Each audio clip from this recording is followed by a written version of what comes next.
Bienvenue. Aujourd'hui, on se penche sur le document temps et vitesse, PDF. L'idée, c'est de clarifier un peu ces calculs de temps et de vitesse, qui parfois nous donnent du fil à retordre. On va essayer de rendre ça limpide. Et on commence par un truc assez fou, notre temps qui se compte en base 60, le système sexagésimal. Pourquoi 60 et pas 100 comme pour tout le reste? C'est quand même curieux, non? Ah oui, tout à fait. Et comprendre ça, c'est la base pour plein de choses. Gérer son temps, analyser une course, même en sciences. Cette base 60, c'est un vieil héritage, mais hyper pratique au quotidien finalement. D'accord. Alors commençons par les conversions de durée. Le document rappelle les fondamentaux. Une heure, c'est 60 minutes. Une minute, 60 secondes. Donc une heure, ça fait 3600 secondes. C'est bon à avoir en tête. Exactement. Le doc donne des exemples, genre 3 heures en secondes, hop, 10 800. Ou 15 minutes, ça fait 0,25 heures. Pratique pour les calculs avec des virgules. C'est ça. Et savoir passer de, disons, 12 minutes 42 secondes à 12,7 minutes ou l'inverse. 3,5 minutes, c'est 3 minutes et 0,5 fois 60, 30 secondes. Ok. C'est fondamental pour calculer une durée, justement. Le document propose deux manières de faire. Ah oui, Oui, la première, c'est la soustraction classique. Heure de fin moins heure de début. Faut juste faire gaffe avec les retenues vu qu'on est en base 60. On emprunte 60 minutes, pas 100. hmm, le piège classique. Et la deuxième méthode? Elle est souvent plus intuitive. On compte par étapes. Par exemple, si on part à 15h20 pour arriver à 17h14. Alors comment on fait? De 15h20 jusqu'à 16h, l'heure pile suivante, ça fait 40 minutes. D'accord. Ok, 40 minutes. Ensuite, de 16h à 17h, facile, une heure complète. Une heure. Et enfin, de 17h jusqu'à l'arrivée à 17h14, il reste 14 minutes.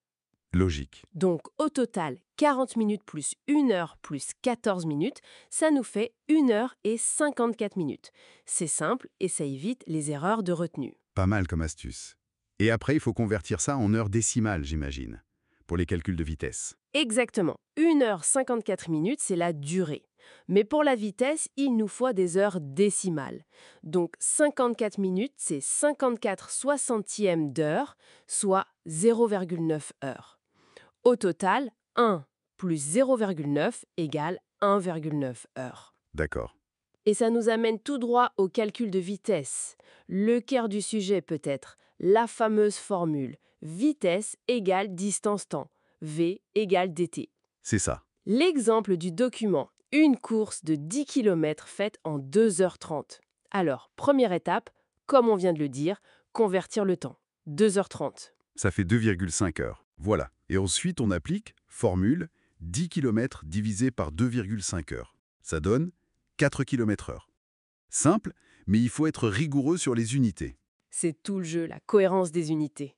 Et ça m'amène à l'autre conversion clé. Passer des kilomètres par heure, les kmh, au mètres par seconde, les ms. Et vice-versa? Ah oui, le fameux facteur 3,6. Hein. Exactement. C'est le nombre magique ici. Pour passer des ms au kilomètre-heure, on multiplie par 3,6. Ok, Et pour aller des kilomètres-heure au ms, on divise par 3,6. simple à retenir. Mais d'où il sort ce 3,6? C'est pas juste un chiffre comme ça, si? Ah non, non, pas du tout. C'est purement mathématique, ça vient de la conversion des unités elles-mêmes. Regardez, 1 kilomètre, c'est 1000 mètres. Oui. Et une heure, on l'a dit, c'est 3600 secondes. Donc, pour passer des kilomètres au ms, on divise les kilomètres 1000 mètres par les heures, 3600 secondes. Le rapport, c'est 1000-3600, ce qui fait 1, 3,6.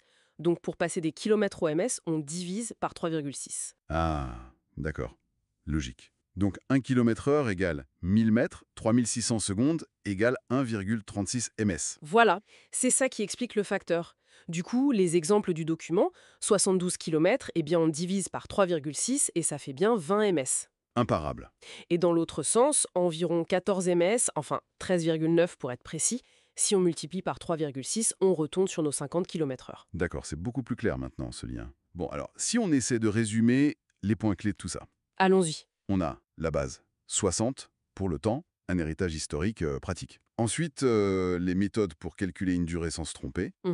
Par soustraction ou par palier. Voilà. Puis la formule de base pour la vitesse, V égale dt, en faisant super attention aux unités. Très important. Et enfin, ce facteur 3,6 pour jongler entre kilomètres-heure et mètres-secondes, qui n'est que le résultat de la conversion des unités de distance et de temps. C'est une bonne synthèse. Des outils pour quantifier le mouvement autour de nous. Tout à fait. Et peut-être une petite ouverture pour finir. Ce document, il est très axé sur la mesure, le chiffre, l'objectif. Mais il y a aussi notre ressenti, non? C'est-à-dire, Notre perception subjective du temps, comment elle est affectée par ce qu'on fait, par notre vitesse même. Une minute d'attente ou une minute de bonheur intense, ça ne dure pas pareil dans notre tête. ah oui, excellente remarque, le temps psychologique. Voilà, c'est une autre dimension qui sort un peu des chiffres purs, mais qui est passionnante. Prolonger tout ça. Bon, eh bien voilà qui conclut notre exploration des bases du temps et de la vitesse, issue de ce document. J'espère que ces outils de calcul paraissent un peu plus clairs maintenant. Espérons.